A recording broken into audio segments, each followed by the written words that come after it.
My wife, Emma, had always been the kind of person who absorbed the energy around her. In the early years of our marriage, it was innocent. Her friends gave her tips on fashion, shared new recipes, and now and then they vented about their own husbands. I never minded. I figured everyone needed a circle to lean on. But over time, those harmless exchanges turned sour.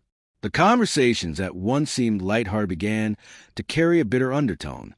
They started planting doubts in her mind, whispering about how she'd settled too soon, how our quiet life lacked excitement, how she could have had more, been more. I didn't intervene. I trusted her to see the difference between encouragement and envy disguised as empowerment. But everything shifted the moment Clara, her closest friend, filed for divorce. Suddenly, singlehood wasn't a sad event. It was rebranded as liberation, freedom, fun, and Emma, who once found comfort in our little routines and the warmth of shared mornings, began to parrot their dissatisfaction. She started looking at our life through a lens she hadn't chosen herself, but one borrowed from voices louder than mine. Our home, once filled with easy laughter and simple joy, became something she viewed as plain, even suffocating. My job no longer impressed her. The house that once felt like a sanctuary was now just outdated. Even our quiet weekends, which had always been her favorite part of the week, became something she rolled her eyes at. One night, I gently asked her, "Do you still want to be here?" She scoffed, brushing me off like I was being overly sensitive. She said she just needed time, space, room to figure herself out. And I gave her exactly that. I stepped back. I waited. I stayed patient, silent, hoping it was just a phase, a storm passing through. I told myself maybe she just missed a spark, and maybe we could reignite it together. But the truth came one night when I overheard her talking on the phone. I hadn't meant to eavesdrop. It just happened. Her voice was casual, but her words cut deep. "I should have listened to you girls," she said with a tired laugh. "I don't know why I got married so young. Sometimes I wish I was single, too." She laughed at the end, but there was no humor in it. That laugh didn't reach her eyes anymore. When she looked at me, I didn't confront her right then. Instead, I watched. Quietly, closely. I noticed the way she lingered outside longer, the way her eyes lit up when she looked at her phone, how she didn't seem to notice the small details between us anymore. The tea I made, the lights I turned off when she fell asleep early, the way I still tried. She stopped holding my hand. She stopped leaning into me at night. Even in bed, she slept near the edge, like she was already halfway gone. And I was the one left standing at the door, holding it open without realizing she'd already stepped out.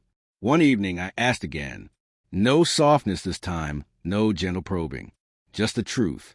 "Are you happy with me, Emma?" She didn't answer right away.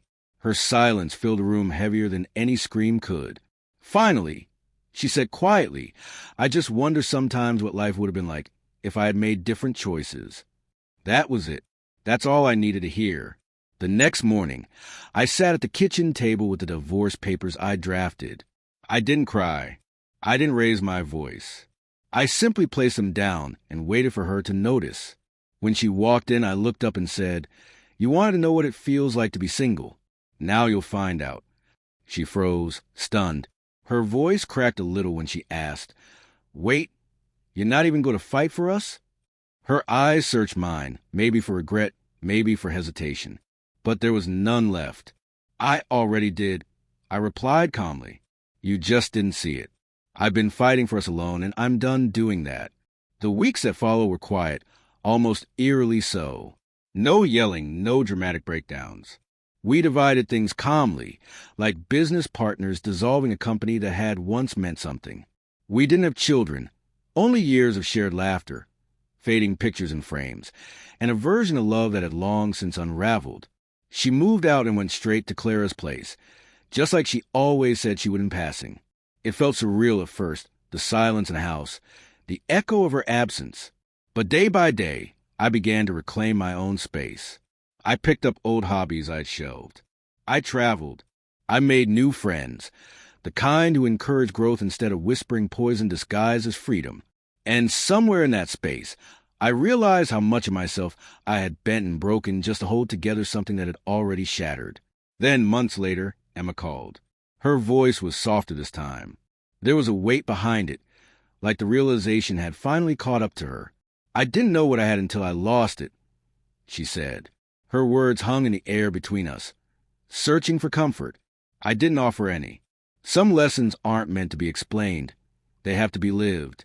She told me that Clara and the others weren't as happy as they pretended to be. Loneliness crept into their laughter. Regrets grew louder. "I wish I had ignored their advice," she admitted. "I wish I had appreciated you more." I waited a moment before responding. Then, calmly, I said, "You wanted to be like them. Now you are." We ended the call politely, like acquaintances instead of people who had once shared dreams, and I let her words drift away. I didn't cling to them. I had already let her go, not out of bitterness, but because I had found peace. Not every love story ends in rage or betrayal. Sometimes it ends with quiet understanding. She got the freedom she kept reaching for, and I got the peace I had almost forgotten I deserved.